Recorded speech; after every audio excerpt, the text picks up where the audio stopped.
independent journalist, and we're lucky he joins us now on the mother of all talk shows. Mr. Kantan, thank you for joining us. We want to talk principally about Turkey. The CIA have lost the Turkish elections. Is that a reasonable summary? Absolutely. You know, the biggest loser in this election was not the opponent, Mr. Kılıçdaroğlu, but the U.S. and the CIA. And as you pointed out, the U.S. has been trying to derail the Erdogan's candidacy for a long time. And back in 2016, the CIA tried to stage a coup. And what happened was actually, or at least the urban legend is Russia's Putin made a phone call to Erdogan, and he warned him about the coup.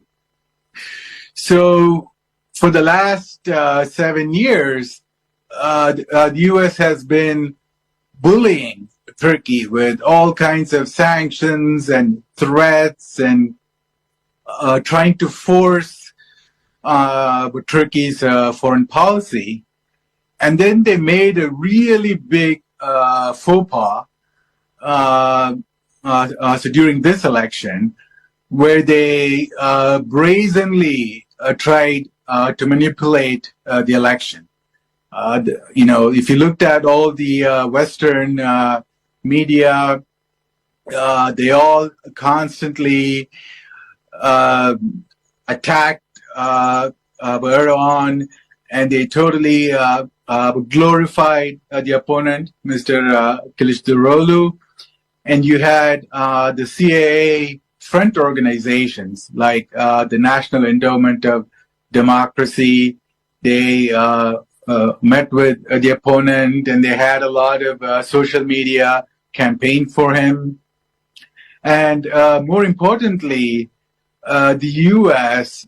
started like an economic warfare against Turkey for the last 2 years. So basically, Wall Street, it started to attack the lira, Turkey's currency.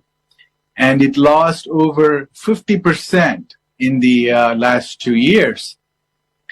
And that caused very high inflation and tremendous suffering for the Turkish people. But they stood by Erdogan because they wanted stability. And I think they kind of understood the bigger picture as to what's happening.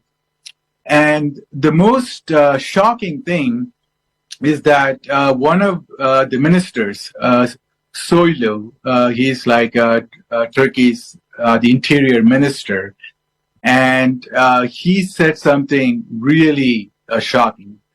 He said, well, if somebody is going to propose a pro-U.S. foreign policy, that person would be considered a traitor.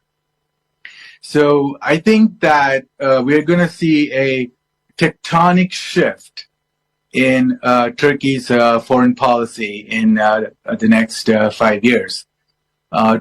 Turkey is going to join